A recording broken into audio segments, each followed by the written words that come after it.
ರಾಜ್ಯಾದ್ಯಂತ ಲೋಕಸಭಾ ಚುನಾವಣಾ ಪ್ರಚಾರ ರಂಗೇರುತ್ತಿದೆ. ಅದರಂತೆ ಬೆಂಗಳೂರು ಸೆಂಟ್ರಲ್ ಲೋಕಸಭಾ ಚುನಾವಣಾ ಕಾಂಗ್ರೆಸ್ ಪಕ್ಷದ ಅಭ್ಯರ್ಥಿ ಮನ್ಸೂರ್ ಅಲಿ ಖಾನ್ ಪರವಾಗಿ ಸಚಿವ ಬೈರತಿ ಸುರೇಶ್, ಬಿಬಿಎಂಪಿ ಮಾಜಿ ಸದಸ್ಯ ಉದಯ್ ಕುಮಾರ್ ಹಾಗೂ ಜಿಲ್ಲಾ ಕಾಂಗ್ರೆಸ್ ಪ್ರಧಾನ ಕಾರ್ಯದರ್ಶಿ ಮುತ್ಸಂದ್ರ ಎಂಎ ಕೃಷ್ಣಾರೆಡ್ಡಿ ಅಲಿಯಾಸ್ ಕಿಟ್ಟಿ ಸೇರಿದಂತೆ ಸಾವಿರಾರು ಕಾರ್ಯಕರ್ತರು ಮಹದೇವಪುರ ವಿಧಾನಸಭಾ ಕ್ಷೇತ್ರದ ವರ್ತೂರ್ ಬ್ಲಾಕ್ ಹಾಗೂ ಮಾರತಹಳ್ಳಿ ಬ್ಲಾಕ್ಗಳಲ್ಲಿ ಭರ್ಜರಿ ರೋಡ್ ಶೋ ಮಾಡಿ ಮತಪ್ರಚಾರ ಕೈಗೊಂಡರು. ಇದೇ ಸಂದರ್ಭದಲ್ಲಿ ಜಿಲ್ಲಾ ಕಾಂಗ್ರೆಸ್ ಪ್ರಧಾನ ಕಾರ್ಯದರ್ಶಿ ಮುತ್ಸಂದ್ರ ಎಂಎ ಕೃಷ್ಣಾರೆಡ್ಡಿ ಗಣ್ಯರನ್ನು ಸ್ವಾಗತಿಸುವ ಮೂಲಕ ಕಾರ್ಯಕ್ರಮ ಪ್ರಾರಂಭಿಸಿದ್ದಾರೆ.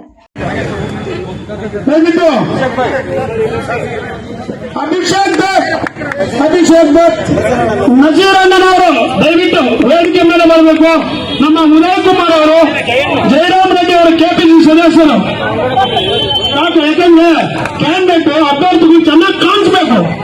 ಸೀರಿಯಲ್ ನಂಬರ್ 1 ನಮ್ಮ ಎಚ್ ನಾಗೇಶ್ ಅವರು, ನಜೀರ್ ಸರ್, ಕೋಲಾರ ಹುಲಿ ನಜೀರ್ ಸರ್. ದಯವಿಟ್ಟು ಉದಯ್ ಕುಮಾರ್ ಅವರು ನಮ್ಮ ಕಾಂಗ್ರೆಸ್ ಅಭ್ಯರ್ಥಿಗಳ ಪರವಾಗಿ ದಯವಿಟ್ಟು ನಮ್ಮ ಬ್ಲಾಕ್ ಅಧ್ಯಕ್ಷರು ಮೊಹಮ್ಮದ್ ಇಲ್ಲಿ ನಮ್ಮ ಕಾಂಗ್ರೆಸ್ ಪರವಾದ ಪ್ರಚಾರದ ಪರವಾಗಿ ವಿಟಿಪಿ ಬಾಬು ವರ್ತೂರ್ ಪ್ರೋಗ್ರಾಮ್ ಅರೇಂಜ್ಮೆಂಟ್ ಮಾಡ್ಕೊಂಡಿದ್ದಾರೆ. ದಯವಿಟ್ಟು ನಮ್ಮ ಈ ಕಾರ್ಯಕ್ರಮ ಈಗ ಎಲೆಕ್ಷನ್ ಕ್ಯಾಂಪೇನ್ ಪರವಾಗಿ ನಮ್ಮ ಉದಯ್ ಕುಮಾರ್ ಇದೇ ಸಂದರ್ಭದಲ್ಲಿ ಬಿಬಿಎಂಪಿ ಮಾಜಿ ಸದಸ್ಯ ಉದಯ್ ಕುಮಾರ್ ಮಾತನಾಡಿ, ಈ ಭಾಗದಲ್ಲಿ ಸಂಸದರಾಗಿದ್ದ ಪಿಸಿ ಮೋಹನ್ ಅವರು ಯಾವುದೇ ಕೆಲಸ ಕಾರ್ಯಗಳನ್ನ ಮಾಡಿಲ್ಲ.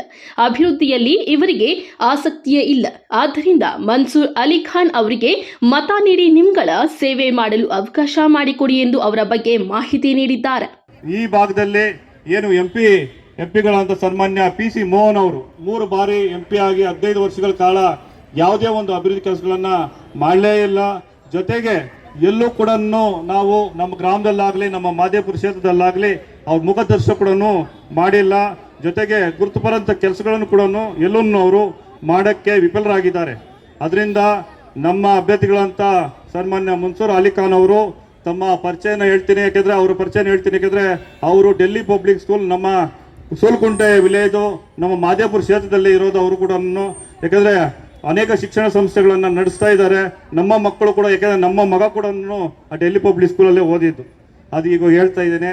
ಅದರಿಂದ ನಾವೆಲ್ಲ, ಯಾಕಂದ್ರೆ ಆ ಭಾಗದಲ್ಲಿ ಯಾವುದೇ ಒಂದು ಬಡ ಕುಟುಂಬಗಳಿಗೆ ಸಹಾಯ ಇರ್ಬೋದು, ದೇವಸ್ಥಾನ ಕಾರ್ಯಕ್ರಮಗಳಿರ್ಬೋದು, ಜಾತ್ರೆಗಳಿರ್ಬೋದು, ಏನೇ ಒಂದು ಕಷ್ಟ ಅಂತ ಹೋದ್ರೆ ಬಡವರು ಬಗ್ಗರಿಗೆ ಸಹಾಯ ಮಾಡುವಂತ ಒಳ್ಳೆಯ ಗುಣವಂತ ವ್ಯಕ್ತಿ ನಮ್ಮ ಅಭ್ಯರ್ಥಿಗಳು.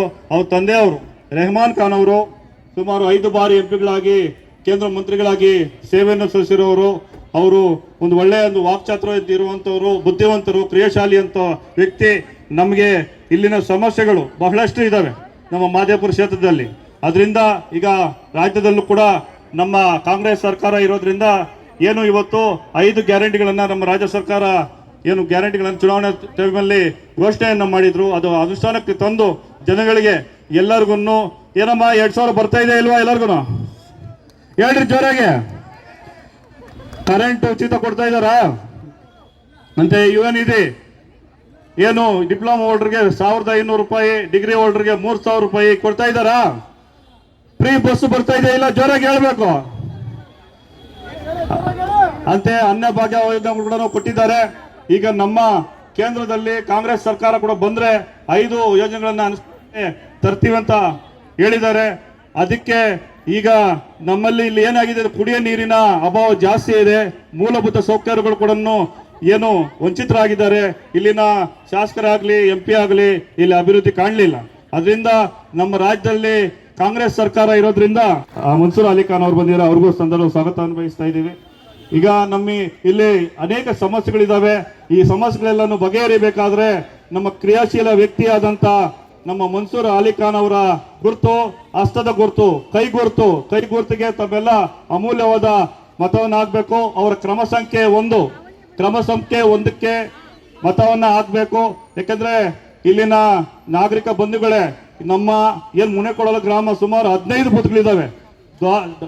ಸಾದಷ್ಟು ನಾವು ಹೆಚ್ಚಿನ ಮತಗಳನ್ನ ಈ ಭಾಗದಲ್ಲಿ ನಮ್ಮ ಅಭ್ಯರ್ಥಿಗೆ ಕೊಡಬೇಕಾಗ್ತದೆ. ನಂತರ ಸಚಿವ ಬೈರತಿ ಸುರೇಶ್ ಅವರು ಮಾತನಾಡಿ, ರಾಜ್ಯದಲ್ಲಿ ವಿಧಾನಸಭಾ ಚುನಾವಣೆಯಲ್ಲಿ 136 ಸೀಟ್ಗಳನ್ನು ಗೆದ್ದು ತೋರಿಸಿದೆ. ಇದು ಕಾಂಗ್ರೆಸ್ ಕ್ಷೇತ್ರವಾಗಿದ್ದರೂ ಸಹ ಮಹದೇವಪುರ ಯಾಕೆ ಸೋತಿದ್ದು ಎಂದು ಮನವರಿಕೆ ಮಾಡಿಕೊಂಡರು. ನನಗೆ ಇವತ್ತು ಅರ್ಥ ಆಗಿದೆ. ಇಡೀ ರಾಜ್ಯದಲ್ಲಿ 136 ಸೀಟ್ಗಳನ್ನ ಕಾಂಗ್ರೆಸ್ ಪಕ್ಷ ಗೆಲ್ತು. ಆದ್ರೆ ಮಹದೇವಪುರದಲ್ಲಿ ಮಾತ್ರ ಬಹಳ ಹಿಂದ್ಗಳು. ನನಗಂತೂ ಇವತ್ತವರೆಗೂ ಉದಯ ನಗೀತಾವ್ರೆ. ನನಗಂತೂ ನಿಮ್ ಬಿದ್ರಳ್ಳಿ ಒಬ್ಳೆ, ನಿಮ್ ವರ್ತೂರು ಒಬ್ಳಿದು ರಾಜಕೀಯನೇ ಅರ್ಥ ಆಗ್ತಾ ಇಲ್ಲ. ಏನಪ್ಪಾ ಕೃಷ್ಣಾರೆಡ್ಡಿ ಡಿ.ಕೆ. ಏನ್ ನಡೆಸ್ತಾವ ಕಾಂಗ್ರೆಸ್ ಕ್ಷೇತ್ರ ಯಾವ చెప్పు. ಕರ್ನಾಟಕದಲ್ಲಿ ಕಾಂಗ್ರೆಸ್ ಕ್ಷೇತ್ರ ಇದು ಅತ್ಯಂತ ಸುಸಂಸ್ಕೃತವಾದ ವ್ಯಕ್ತಿಯನ್ನ ಇವತ್ತು ನಿಮ್ಗೆ ಚುನಾವಣೆಗೆ ನಿಲ್ಲಿಸಿದಿರಿ. ಒಟ್ಟಾರೆ ಈ ಬಾರಿ ಬೆಂಗಳೂರು ಸೆಂಟ್ರಲ್ ಲೋಕಸಭಾ ಚುನಾವಣಾ ಕಾಂಗ್ರೆಸ್ ಪಕ್ಷದ ಅಭ್ಯರ್ಥಿ ಮನ್ಸೂರ್ ಅಲಿ ಖಾನ್ ಈ ಭಾಗದಿಂದ ಆಯ್ಕೆಯಾಗಿ ದೆಹಲಿಗೆ ಹೋಗ್ತಾರಾ ಕಾದು ನೋಡಬೇಕಾಗಿದೆ.